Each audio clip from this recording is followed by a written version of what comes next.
Friends, आप लोग का स्वागत है चैनल सुपर साइंस में। और हम लोग फिर से वही वीडियो 10th क्लास का लेकर आए हैं जो चल रहा था हम लोग देख रहे थे 10th क्लास में चैप्टर का नाम था हमारा जैव। और जैव क्रम में हमने स्टार्ट किया था पोषण का भाग। कौन सा पार्ट स्टार्ट था हम लोग का? पोषण। सबसे पहला चीज कि आप लोग को जो बोला गया था कि आप लोग एनसीईआरटी और जो भी टॉपिक्स पढ़ाए गए उससे जो भी टॉपिक है आप लोग बनाइए और ज्यादा से ज्यादा देखिए कि आप लोग का कौन सा टॉपिक क्लियर हो रहा है, कौन सा डाउट रह जा रहा है। इससे आपका बुक ज्यादा से ज्यादा क्लियर होगा। हम लोग जो टॉपिक स्टार्ट किए हैं बायो का, वो हमारा चैप्टर का नाम है जैव क्रम और उसमें हम लोग का टॉपिक था पोषण। पोषण में हम लोग देख रहे थे कि पोषण क्या होता है। तो जो भी हम लोग के शरीर की मरम्मत के लिए, वृद्धि के लिए, अनुरक्षण के लिए जो भी खाना खाते हैं, जो भी ये सारी प्रक्रिया शामिल है एक दूसरे से, वही हमारा क्या था? पोषण। और पोषण दो प्रकार के हमने देखा था। पहला था हमारा स्वपोषण, वही दूसरा था हमारा परपोषण। परपोषण को हम विषम पोषण के नाम से भी जानते हैं। परपोषण को किस नाम से जाना जाता है? विषम पोषण। तो पोषण हमारे दो प्रकार के थे। हमने स्टार्ट किया था स्वपोषण और स्वपोषण टॉपिक में हमारा चल रहा था प्रकाश संश्लेषण। जैसे जैसे आपकी एनसीईआरटी लिखती है वैसे वैसे ये टॉपिक पढ़ाई होती जाएगा। आपको बोला गया पहले से ही कि एनसीईआरटी सॉल्यूशन हर चीज मिलेगा। तो आप लोग एनसीईआरटी जब खोलेंगे तो उसमें मिलेगा आपको कि जैव प्रक्रम में सारे चैप्टर के बारे में थोड़ा थोड़ा यानी थोड़ा थोड़ा श्वसन के बारे में बताया गया है, उपचयन अपचयन बताया गया है, परिवहन, उत्सर्जन, इन सब चीजों के बारे में बताया गया है। और जैसे हम लोग पोषण स्टार्ट किए तो पोषण में दो भागों में बांटा गया है पोषण को, स्वपोषण, विषम पोषण। स्वपोषण भाग वाले में जब आप हल्का पढ़ लेंगे तो आपको अगले पेज में मिलेगा प्रकाश संश्लेषण के बारे में। प्रकाश संश्लेषण होता किसमें है? तो पेड़ पौधों में होता है। और इसमें दिया हुआ है कि जो भोजन, अच्छा पेड़ पौधे में भोजन किस रूप में इकट्ठा, हम लोग तो अपने शरीर में बोल देते हैं कि वसा है, तो हमारे अंदर कार्बोहाइड्रेट है, कार्बन डाइऑक्साइड, ऑक्सीजन है, ये सारी चीज है। पौधों में भोजन किस रूप में होता है? तो पौधों में जो भोजन होता है वो कार्बोहाइड्रेट के रूप में पाया जाता है। किस रूप में? कार्बोहाइड्रेट के रूप में। और ये कार्बोहाइड्रेट मंड के रूप में इकट्ठा रहता है। यानी पौधों की एनर्जी, यहाँ से ऑब्जेक्टिव पूछा जाता है आपका कि पौधों में जो भी ऊर्जा होती है वो किस रूप में एकत्रित रहती है? मंड। और वही मंड कार्बोहाइड्रेट, जो भी पेड़ पौधे लेते क्या है? कार्बन डाइऑक्साइड, जल और इन सारी चीजों को लेकर के वो कार्बोहाइड्रेट बनाते हैं। कार्बोहाइड्रेट जो है कुछ समय के लिए पौधों की एनर्जी के रूप में, मंड के रूप में इकट्ठा रहता है। पादप में तो हम देख लिए हमारे शरीर में हम लोग कभी कभी देखते हैं कि कहा जाता है ग्लूकोज की कमी हो गई है, तो फिर किसी और चीज की कमी हो गई है। तो ये कहने का मतलब क्या? तो आप लोग को कहा जाता है कि मतलब इसकी कमी हो गई है, उसकी कमी हो गई है, तो ये क्या है? अब ध्यान से सुनिएगा आप लोग। प्रकाश संश्लेषण में पौधों में जो ऊर्जा बनती है वो कार्बोहाइड्रेट के रूप में बनती है और उनके शरीर में एकत्रित किस रूप में होती है? हमारे मंड के रूप में एकत्रित रहती है। वही अगर हम मनुष्य की बात करें तो मनुष्य में जो भी ऊर्जा है वो ग्लाइकोजन के रूप में एकत्रित रहता है। ये आपके एनसीईआरटी में लिखा हुआ है और ये पॉइंट आपके ऑब्जेक्टिव है।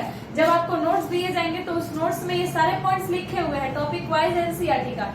हम लोग टॉपिक स्वपोषण में स्टार्ट किए प्रकाश संश्लेषण। प्रकाश संश्लेषण में जो ऊर्जा होती है वो कार्बोहाइड्रेट के रूप में एकत्रित रहती है।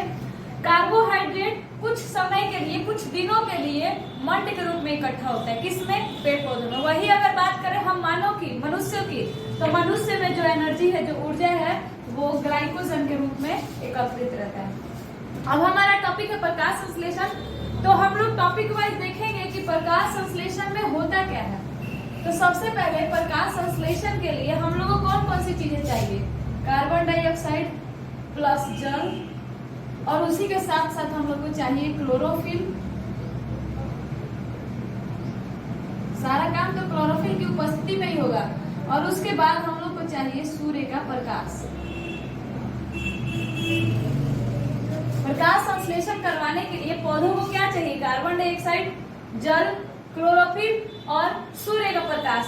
जब ये सारी सामग्रियां मिल जाएंगी, किसी भी पेड़ पौधों के लिए कच्ची सामग्री मानी जाती है, जब ये सारी चीजें बन जाएंगी, मिल जाएंगी इनको, तो ये लोग जो उत्पाद बनाएंगे उसमें सबसे पहले बनेगा, तीर के उस साइड लिखा जाता है, उसी तरीके से लिख दिया जाए। हम लोग को क्या क्या चाहिए? कार्बन डाइऑक्साइड, जल और क्लोरोफिल, सूर्य का प्रकाश। इतनी चीजों की उपस्थिति में पेड़ पौधे अपना भोजन बनाते हैं और इसी प्रक्रिया को हम लोग प्रकाश संश्लेषण। भोजन में क्या बनाएंगे?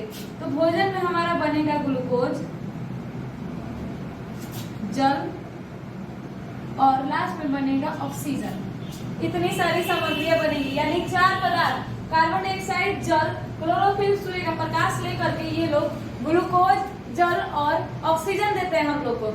ये जो ग्लूकोज होता है, अब इसमें एक चीज, हमारे वैज्ञानिक के नियमों के अनुसार हम लोग को देखना होता है कि समीकरण के इस साइड जितना हम लोग लिए हैं उतना ही मात्रा में तत्व इस साइड भी होने चाहिए, यानी जितना आप लोग लिए हैं हम लोग को रिजल्ट भी उतना ही चाहिए। तो यहाँ कार्बन हम लोग 1 लिए हैं और यहाँ कार्बन की अगर मात्रा देखते हैं तो यहाँ कार्बन हमारा 6 है। कभी भी कोई भी संख्या बीच में नहीं लिखा जाता है, उसको लिखने के लिए हम क्या करेंगे? कोई भी संख्या बीच में नहीं लिखा जाता है, उसको हम आगे से लिखते हैं। तो 6 और 6 कहाँ लगा देंगे? हम लोग इस 6 को आगे रखेंगे, इधर भी कार्बन 6 है और इधर भी कार्बन 6 है। अब ऑक्सीजन की संख्या, कार्बन हमारा 6 दोनों तरफ है, हाइड्रोजन और ऑक्सीजन हम लोग को टोटल चाहिए 24। कितने चाहिए? दोनों तरफ हम लोग को चाहिए 24। यहाँ जब हाइड्रोजन को हम देखेंगे तो यहाँ हाइड्रोजन 2 है, 24 करने के लिए क्या करेंगे? हम सिंपल आगे की तरफ 12 लगा देंगे, 12 दूनी 24। अब इस तरफ भी हम लोग को चाहिए हाइड्रोजन 24, 12 पहले से हम लोग के पास है, 2 यहाँ पर है, अगर 6 लगा देते हैं हम आगे तो 6 दूनी 12 और 12, इधर भी हाइड्रोजन हम लोग का कितना हो गया? टोटल 24। बात करें अगर हम ऑक्सीजन की, तो ऑक्सीजन हमारे पास यहाँ पर 6 दूनी 12 और 12, यहाँ पर ऑक्सीजन हमारा 24 पूरा है। अगर इधर इस साइड ऑक्सीजन की बात करें तो यहाँ पर ऑक्सीजन हमारे पास 6 है, यहाँ पर भी 6 है, यानी टोटल कितने हैं हमारे पास? 12 है। हम लोग को चाहिए कितने? और 12, तो यहाँ पे हम आगे 6 लगा देंगे और इधर भी हो जाएगा 12। यानी दोनों तरफ कार्बन की संख्या 6 होनी चाहिए, दोनों तरफ हाइड्रोजन कितना होना चाहिए? 24, और दोनों तरफ ऑक्सीजन कितना होना चाहिए? 24। प्रकाश संश्लेषण में सब लोग को दिक्कतें होती है इस समीकरण में, और इस समीकरण को आप लोग पार्ट बाय पार्ट देख ले कि पेड़ पौधे कौन सी सामग्री ले रहे हैं, किस चीज की उपस्थिति चाहिए हम लोग को? सूर्य का प्रकाश, क्लोरोफिल, तभी ये काम होगा। और सूर्य का प्रकाश, क्लोरोफिल, कार्बन डाइऑक्साइड, जल की उपस्थिति में हम लोग को ग्लूकोज, ऑक्सीजन और जल प्राप्त होगा। तो ये था हमारा, इसमें 3 क्वेश्चन आपका सोल्व हो जाएगा। सबसे पहला क्वेश्चन पूछा जाता है प्रकाश संश्लेषण क्या है? तो पेड़ पौधे कार्बन डाइऑक्साइड, जल और पेड़ पौधे कार्बन डाइऑक्साइड, जल, सूर्य और क्लोरोफिल की उपस्थिति में अपना भोजन बनाते हैं, और ये पूरी प्रक्रिया आपकी प्रकाश संश्लेषण। उसके बाद नेक्स्ट क्वेश्चन पूछा जाएगा कि प्रकाश संश्लेषण के लिए कौन कौन सी कच्ची सामग्रियां चाहिए?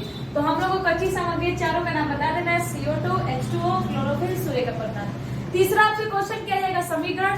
समीकरण आपका ये है, समीकरण तभी सही होगा जब आपका संतुलन दोनों तरफ सही होगा। तो डायरेक्ट नंबर याद कर ले, कार्बन की मात्रा होनी चाहिए 6, हाइड्रोजन हमारे पास होने चाहिए टोटल 24, और वही हमारे पास ऑक्सीजन भी होना चाहिए टोटल 24। तो इस तरीके से ये आपका पूरा प्रकाश संश्लेषण है। अब आपके बुक में जब आप नीचे जाएंगे बुक में, उसी में 2-3 ऑब्जेक्टिव मिल जाएगा। जैसे पहला ऑब्जेक्टिव है आप लोग का कि प्रकाश संश्लेषण ऊर्जा को किस रूप में एकत्रित, किस रूप में बनाते हैं? तो कार्बोहाइड्रेट के रूप में। कार्बोहाइड्रेट पेड़ पौधों के अंदर किस रूप में संचित होता है? मंड के रूप में। वही अगर मनुष्य की बात की जाए, हम लोग की बात की जाए, तो हम लोग के शरीर में जो ऊर्जा है, एनर्जी है, वो ग्लाइकोजन के रूप में एकत्रित रहती है, संचित रहती है। पूछा जाता है कि प्रकाश संश्लेषण में कौन कौन सी घटनाएं होती है? आखिर ये क्लोरोफिल या सूर्य का प्रकाश जाने के बाद करते क्या है? आपके बुक में या कोई भी क्वेश्चन पूछ जाता है कि प्रकाश संश्लेषण में होने वाली घटना के बारे में बताएं। तो प्रकाश संश्लेषण में सबसे पहली घटना है हमारा, ये जो क्लोरोफिल है, वो क्लोरोफिल क्या करेगा कि सूर्य की एनर्जी को सबसे पहले रासायनिक एनर्जी में बदलेगा, यानी सूर्य का प्रकाश किस में बदल देगा? रासायनिक में। उसके बाद रासायनिक में बदलने के बाद हमारे ऑक्सीजन और हाइड्रोजन, ये जो हम लोग जल दिए हैं, इनको तोड़ तोड़ के अलग कर दिया जाता है। ऑक्सीजन को अलग कर दिया जाएगा, हाइड्रोजन को अलग कर दिया जाएगा। वही हमारा कार्बन डाइऑक्साइड भी टूट जाता है और ये सारी चीजें टूटने के बाद हम लोग के पास कार्बोहाइड्रेट आते हैं। इस रूप को हम लोग कार्बोहाइड्रेट बोल रहे हैं। यही हमारे पूरे प्रकाश संश्लेषण में घटना होता है। तो प्रकाश संश्लेषण का टॉपिक हम लोग पहले वाले वीडियो में भी देख चुके थे, पर फिर से एक बार आप लोग का रिपीट कर दिया गया है। आप लोग देख ले, जब हम लोग क्वेश्चन का 2 प्रकार देखते हैं तो 100 क्वेश्चन में सबसे पहले हम लोग को इसी चीज को देखना है। उसके बाद अगर हम बात करें पौधों में, तो एक और टॉपिक हम लोग को पढ़ना है प्रकाश संश्लेषण के बाद, रंध्र क्या है और रंध्र का कार्य बताएंगे।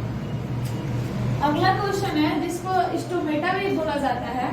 स्टोमेटा का नाम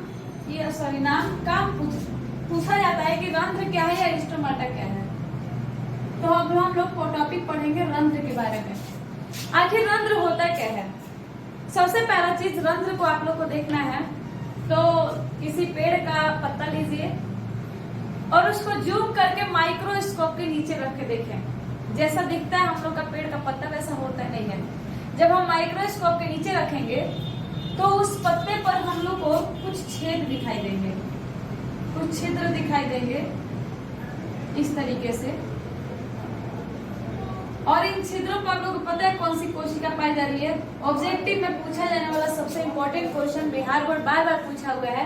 रंध्र में जो ये छिद्र बना रही है, ये कोशिकाओं का नाम है द्वार कोशिका।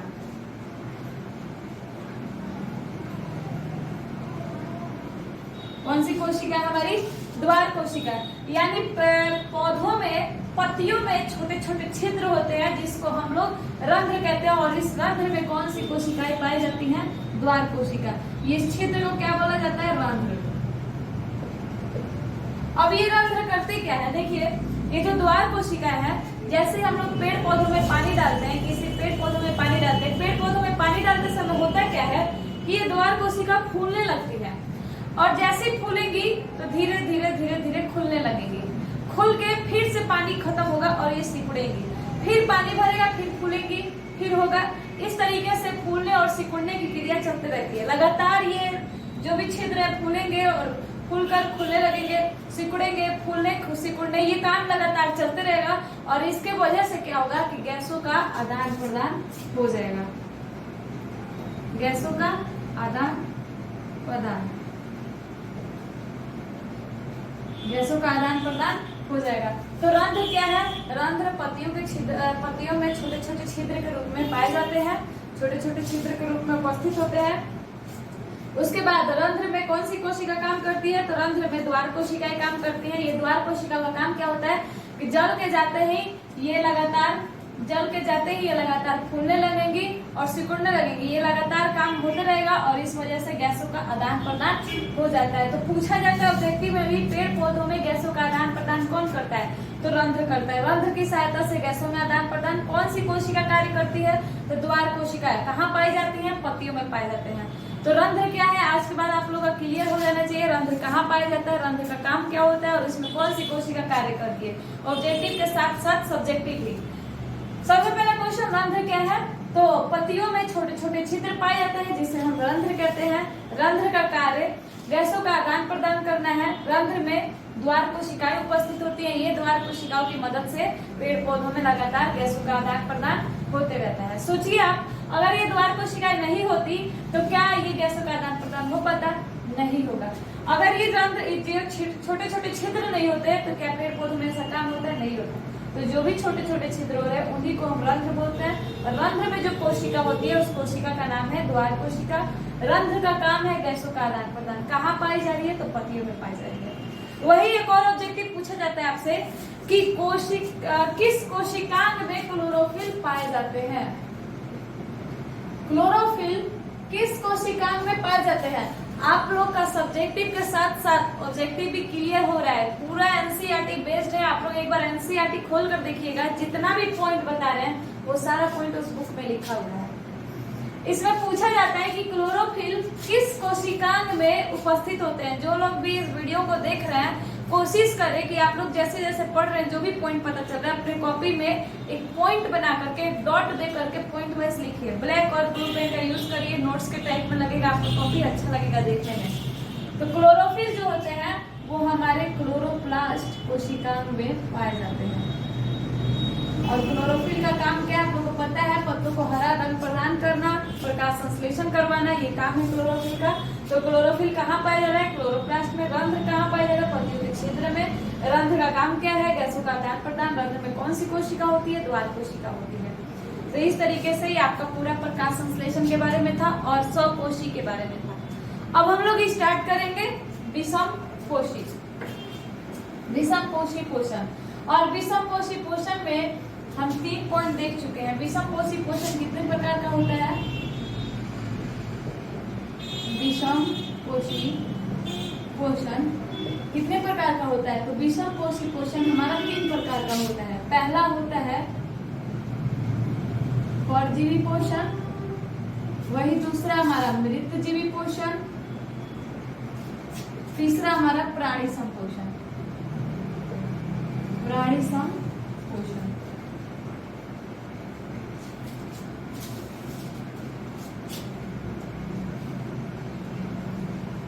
विषम पोषी पोषण हमारे 3 प्रकार के हैं, परजीवी पोषण, मृतजीवी पोषण, प्राणी संपोषण। परजीवी पोषण जो है इसमें साफ साफ आपके बुक में लिखा हुआ है, पर डेफिनेशन नहीं दिया हुआ है कि ये किसी भी जीव को बिना मारे अपना भोजन लेते रहते हैं। एग्जाम्पल फॉर, अगर हम जानवर खाते हैं तो वो जानवर को भी पहले मारना पड़ता है। पर कुछ जीव हमारे धरती पर ऐसे भी है जो किसी को नुकसान तो नहीं पहुंचा रहे पर उससे अपना भोजन लेते जा रहे हैं। एग्जाम्पल फॉर आपके बुक में दिया हुआ है लीक, किल्ली, अमरबेल, मच्छर, जू, ये सब क्या है, आप लोग को मारते नहीं है, जान से नहीं मारते हैं, पर आपके शरीर से भोजन भी लेते रहते हैं। तो वैसे जीव इसमें रखे जाएंगे जो बिना मारे अपना पोषण लेते हैं, वो परजीवी पोषण है। वही कुछ जीव ऐसे हैं जो मरे हुए पदार्थों से लगातार भोजन लेते हैं, जैसे कवक, मशरूम, ईस्ट, फंजाई, ये सारे चीज आपके मृतजीवी के एग्जाम्पल है। तीसरा हमारा प्राणी संपोषण। प्राणी संपोषण में भोजन लेने का थोड़ा तरीका अलग होगा। इनमें क्या होगा कि ये जीव जो है वो ठोस और तरल के रूप में अपना भोजन लेते हैं और इसी को हम लोग क्या बोल रहे हैं, प्राणी संपोषण। वही हम बात करें विषम पोषी में, तो हम लोग आज सबसे मुख्य टॉपिक 5 नंबर का पूछे जाने वाला VVI क्वेश्चन अमीबा में पोषण के बारे में पढ़ने वाले हैं। आप लोग में क्वेश्चन बहुत इंपॉर्टेंट माना जाता है और अधिकतर पूछा भी गया है ये क्वेश्चन। अमीबा में पोषण 5 नंबर का लॉन्ग होता है। तो विषम पोषी पोषण में आज हम लोग मुख्य टॉपिक पढ़ने वाले हैं, एक अमीबा में पोषण किस प्रकार से होता है। अमीबा में पोषण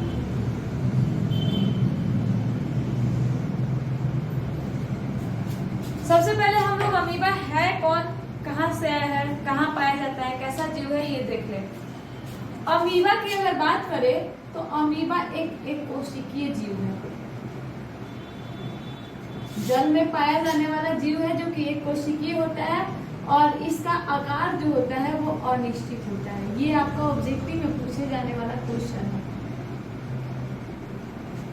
अमीबा कैसा जीव है, तो अमीबा एक कोशिकीय जीव है, एक ही कोशिका से मिलकर बना होता है, इसलिए हम इसे एक कोशिकीय जीव कहते हैं। एक कोशिका होने के कारण ये अपना जैसा मन चाहे जैसा करे ये अपना शेप बना सकता है। इसके पास ये क्वालिटी होती है, बाकी जीवों के पास नहीं होती है। वही इसी के साथ जब हम पैरामीशियम को देखते हैं तो पैरामीशियम ऐसा गुण नहीं होता, जबकि वो भी एकल कोशिकीय जीव है। एकल कोशिकीय होने के बाद भी उसके पास ये क्वालिटी नहीं होती है कि वो जब मन चाहे जैसा अपना आकार बना सकता है। और वही हम बात करें एक अमीबा की, तो अमीबा एकल कोशिकीय साथ में इसके पास क्वालिटी होती है कि ये जब मन चाहे जैसा आकार बना सकता है, इसीलिए हम लोग कहते हैं कि अमीबा का आकार अनिश्चित होता है। दूसरा चीज, अब हम लोग देखने वाले हैं अमीबा में पोषण। तो अब पोषण में हम लोग क्या देखते हैं कि भोजन ले रहा है, भोजन के बाद क्या हो रहा है, तो इसमें भी वही चीज देखेंगे। ये आपका एक अमीबा है जिसका ना कोई निश्चित शेप है ना कुछ। इसमें बीच में पाया जाता है केंद्र। क्या होता है, केंद्र। ये हमारे अमीबा का चित्र है। अब देखिएगा हम लोग पोषण देखने वाले हैं। अमीबा पानी में तैरते समय मान ले अचानक से एक भोजन का कण दिखा,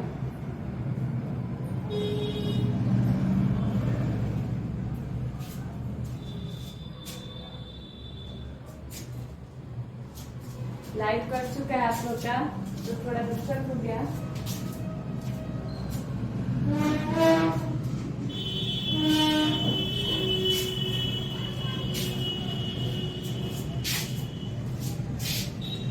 दिखाई दे रहा है, आप लोग बोर्ड पे देखेंगे। तो अमीबा में पोषण हम लोग देख रहे हैं। तो अमीबा में पोषण जो है ये हमारा एक उंगली नुमा संरचना बनाता है जहाँ पर खाद्य के कण आते हैं। कहाँ पर? इस उंगली नुमा संरचना में। ध्यान से देखेंगे आप लोग। हमारा एक अमीबा है जिसके बीच में केंद्रक पाया जाता है। इस अमीबा का ना कोई आकार निश्चित होता है और ये कैसा जीव है? एकल कोशिकीय जीव है। जब इसके पास कोई खाद्य कण आते हैं तो ये अपने आकार को बदल लेता है और इस आकार को नाम दिया जाता है कुटपाद का।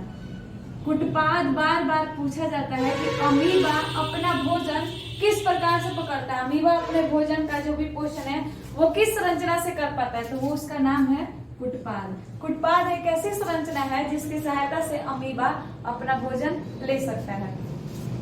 ये कुटपाद अब ये धीरे धीरे क्या करते हैं कि इस भोजन को अंदर की ओर खींचने लगते हैं। इस आकार से ये लोग क्या करेंगे कि अपने भोजन को अंदर की ओर खींचने लगेंगे और ये जो संरचना बन रही है इसका नाम है खाद्य रिक्तिका।